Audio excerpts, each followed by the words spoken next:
Suara Yudisial. Bersama saya, Raudatul Jannah. Kondisi peradilan di Indonesia semakin memprihatinkan. Reformasi peradilan yang diharapkan masih jalan di tempat. Kekuasaan kehakiman belum merdeka. Suap, korupsi, kolusi, nepotisme, hingga maladministrasi. Kepercayaan masyarakat terhadap peradilan berada di titik nadir. Hukum sepatutnya tidak pandang bulu, harus ditegakkan sejak hilir hingga hulu. Namun, selalu ada yang merasa di atas segala aturan. Mereka yang memiliki modal untuk menyiasati keadilan. Rakyat sudah bosan dengan permainan. Jangan biarkan Indonesia jadi panggung tenggelam. Institusi demokrasi terhormat berharga hanya untuk melindungi segelintir penguasa. Masih tersisa opsi sembunyi atau melarikan diri. Namun percayalah, keadilan akan datang hari ini atau hari esok. Inilah Suara Yudisial dengan tema mengulik Komisi Yudisial Penghubung Wilayah Kalimantan Timur.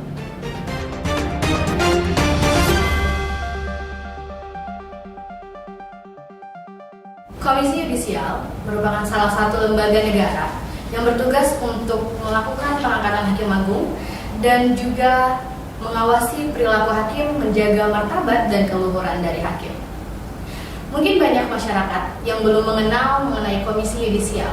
Maka dari itu, Kantor Penghubung Wilayah Kalimantan Timur menghadirkan narasumber dari Komisi Yudisial Penghubung Wilayah Kaltim, yaitu Bapak Dandi Bunga SH dan juga Bapak Dimas Ronggo SH MSI. Teman-teman, mungkin di tengah pandemi COVID-19 ini, kita terbiasa dengan kegiatan work from home. Maka dari itu, kita akan mengulik lebih dalam lagi mengenai peran dan fungsi dari Komisi Yudisial dan apa saja yang dilakukan oleh Komisi Yudisial Penghubung Wilayah Kalimantan Timur. Bapak Dani, bagaimana kabarnya Pak? Baik, Alhamdulillah. Alhamdulillah Pak. Kemudian sekarang sibuk apa Pak? Ya, samping kesibukan tugas-tugas keseharian di tengah COVID-19 sebagai pegawai Kaltim dalam mewujudkan pekerjaan bersih sesuai amanat undang-undang dan juga tugas-tugas lain yang sementara ini. Untuk Komisi Yudisial sendiri, sejak tahun berapa Komisi Yudisial ada di wilayah? Jadi Komisi Yudisial ini sebenarnya sudah lama ya, sebelum ada amanat undang-undang 2004, ada perubahan 2011. Kalau kantor ini sudah ada di Kalimantan Timur di Kota Samarinda sekitar tahun 2013. Tapi sebelum itu tahun-tahun 2010, tahun-tahun sebelumnya 2005 itu sebenarnya sudah ada kayak yang turun ke daerah, tapi mereka menggunakan jejaring untuk melaksanakan tugas, misalnya pengawasan hakim, pemantauan persidangan, sampai pemeriksaan hakim itu sudah ada dulu, ada beberapa kasus yang sudah diputus dan yang dulu. Nah, sekarang kita sudah ada kantor, jadi ini mungkin sedikit juga memberikan informasi kepada masyarakat ya. Kita memberikan informasi layanan publik, baik itu pemantauan, kemudian konsultasi ke kantor KY. Pokoknya kantor ini adalah kantor layanan publik untuk seluruh lapisan masyarakat, bukan hanya masyarakat yang bermasalah dengan hukum di persidangan. Jadi misalnya mereka mau datang konsultasi terkait masalah-masalah hukum apa, silakan aja kita terbuka. Apalagi yang memang merasa ada ketidakadilan di pengadilan. Baik, untuk Pak Dimas sendiri, bagaimana kabarnya Pak? Alhamdulillah baik. Alhamdulillah baik ya. Untuk di PKK Kaltim sendiri, strukturalnya bagaimana Pak? Ada siapa-siapa aja di dalamnya, kemudian bagaimana strukturnya? Baik, terima kasih Mbak Ana. Jadi di Komisi Yudisial untuk wilayah Kaltim kita ada secara struktural, ada koordinator, ada bunga, dan juga asisten Komisi Yudisial Penghubung Kaltim. Jadi yang pertama adalah saya sendiri selaku bidang Komisi Keuangan, hubungan antar lembaga dan investasi di pasar publik. Juga ada rekan kami juga dari Ibu Halimah ketemunya selaku asisten penerimaan laporan masyarakat, dan terakhir ada asisten Bapak Abdul Ghafur selaku pemantauan persidangan dan juga majelis hakim. Oh, jadi untuk di Komisi Yudisial sendiri itu ada beberapa segmentasi ya bidang-bidang seperti itu. Untuk di Indonesia sendiri lembaga pengawas penghubung wilayah itu ada di beberapa daerah Pak kalau itu? Kalau untuk sementara itulah.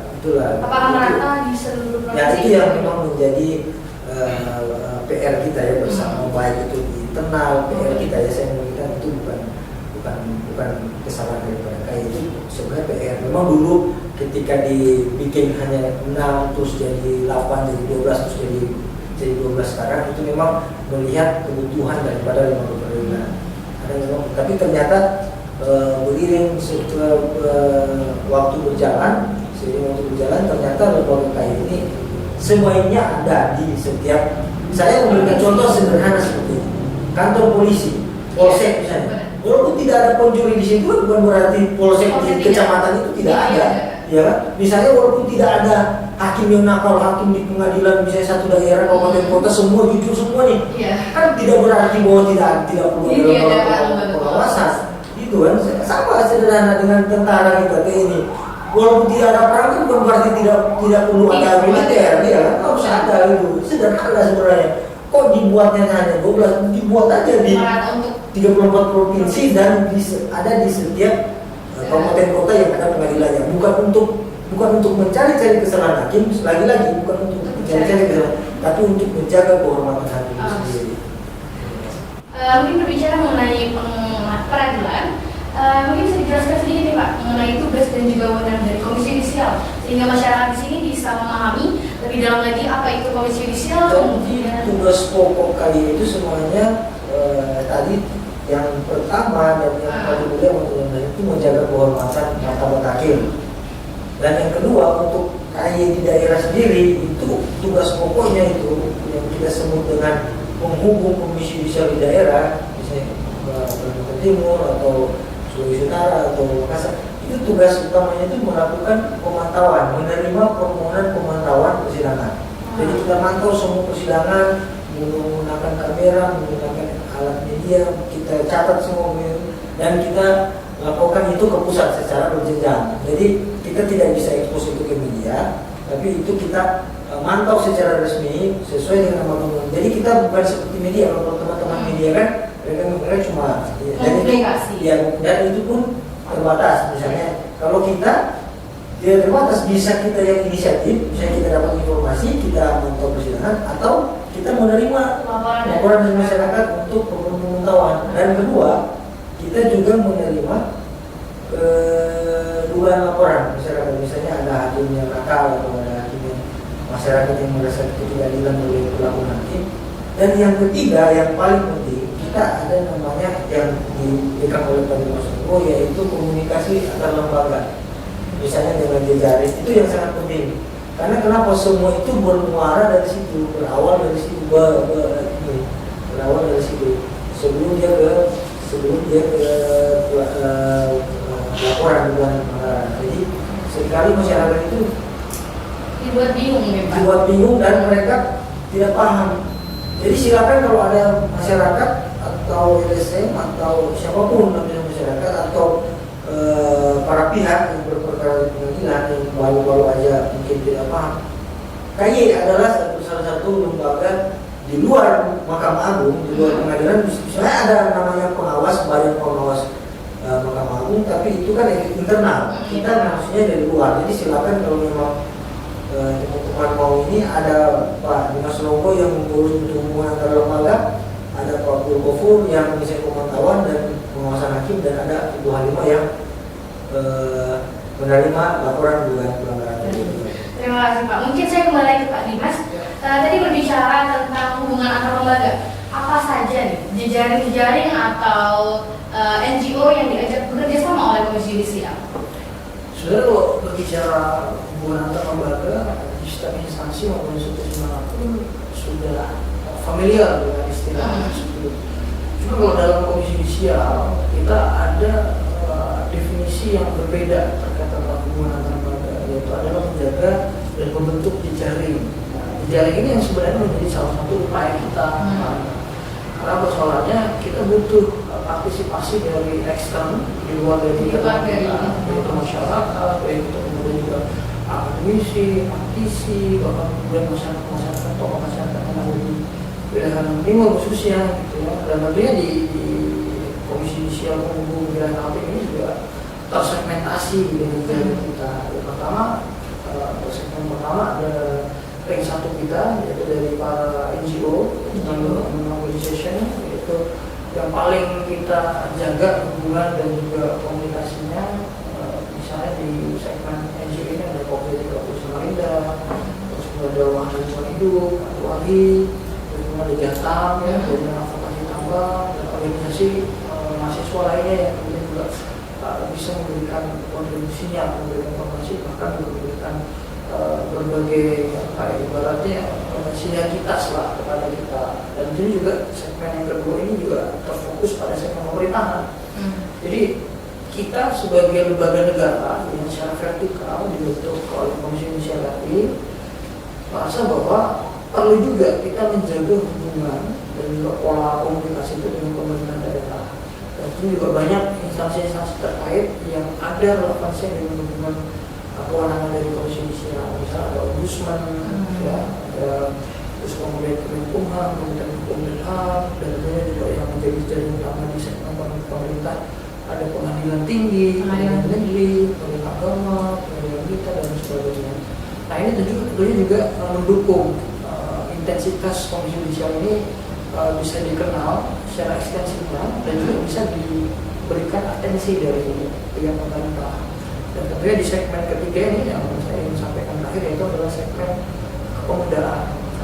Di segmen kepemudaan ini juga salah satu jari kita, yaitu ada komunitas-komunitas kepemudaan, terus kemudian juga ada organisasi-organisasi kepemudaan yang ada kontribusinya dan juga kepeduliannya mengawal proses peradilan yang bersih dan berintegritas.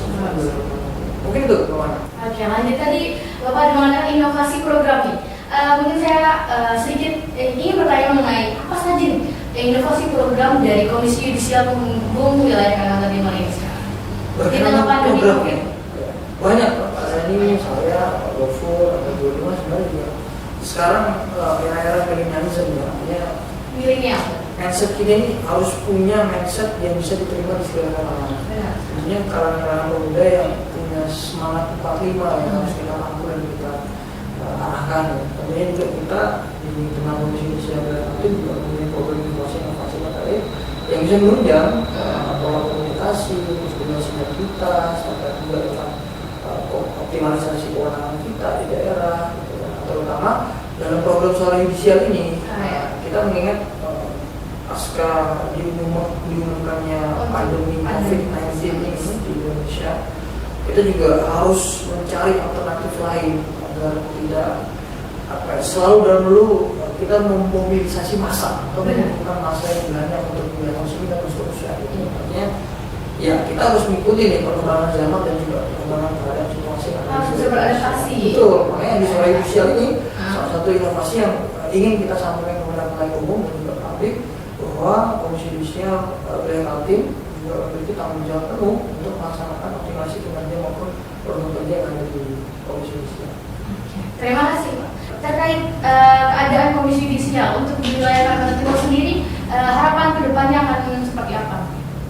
Kalau dibilang keadaan Komisi Yudisial dan wilayah Kalimantan Timur, pastinya kita tetap menjalankan apa yang sudah dijalankan oleh undang-undang.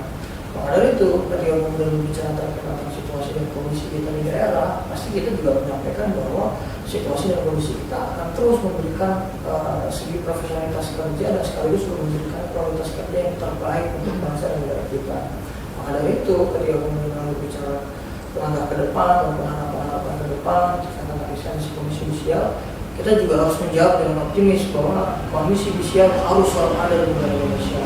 Karena persoalan hakim itu bukan hanya persoalan person, tapi juga membahas tentang persoalan masyarakat umum. Karena menyangkut putusan hakim tersebut juga menyangkut rasa keadilan yang dirasakan oleh masyarakat setempat. Maka dari itu, kita sebagai lembaga eksternal atau pengawas yang ada di eksternal MA merasa bahwa betapa pentingnya kemudian kita terus memupuk sinergitas dan juga upaya silaturahmi ke depan. Karena betapa pentingnya ketika kemudian kita mengawasi sebuah jalannya proses persidangan itu dengan sifat kesadaran dan kepedulian yang tinggi. Karena nanti ke depan bukan kemudian dipandang kita sebagai komisi judisial, tapi mereka juga akan memandang bahwa kita punya tanggung jawab personal yang harus dipertanggungjawabkan pada dunia dan akhirat. Dan itu juga di komisi judisial umum dan hakim selalu memberikan yang terbaik lah untuk proses peradilan yang bersih dan juga berintegritas. Oke, terima kasih Pak Dhani, Pak Dimas. Sama-sama. Untuk kehadirannya di Suara Yudisial. Mungkin itu bincang-bincang singkat kita terkait mengulik Komisi Yudisial Penghubung Wilayah Kalimantan Timur.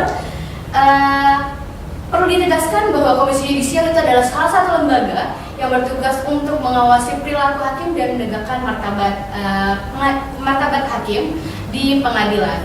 Kemudian jika teman-teman memiliki masalah ataupun hal-hal yang janggal terkait proses pengadilan, maka jangan sukar untuk datang ke kantor penghubung Komisi Yudisial di wilayah Kalimantan Timur. Dan juga mari kita bersama kawal pengadilan di Indonesia untuk mewujudkan pengadilan yang bersih dan berintegritas. Oke, terima kasih sekali lagi saya ucapkan atas kehadirannya di Suara Yudisial. Dan terima kasih teman-teman sudah menyaksikan Suara Yudisial. Dan perlu diketahui bahwa kami akan komitmen untuk menghadirkan bincang-bincang terkait Komisi Yudisial ke depannya dan juga informasi-informasi terbaru terkait situasi peradilan di Indonesia. Kemudian kami akan menghadirkan narasumber-narasumber yang berkompetensi dalam bidangnya yang berhubungan tentunya dengan proses pengadilan dan juga dengan keadaan di Indonesia saat ini. Untuk itu saya akhiri, terima kasih atas perhatiannya. Salam jaim, jaga integritas hakim. Terima kasih.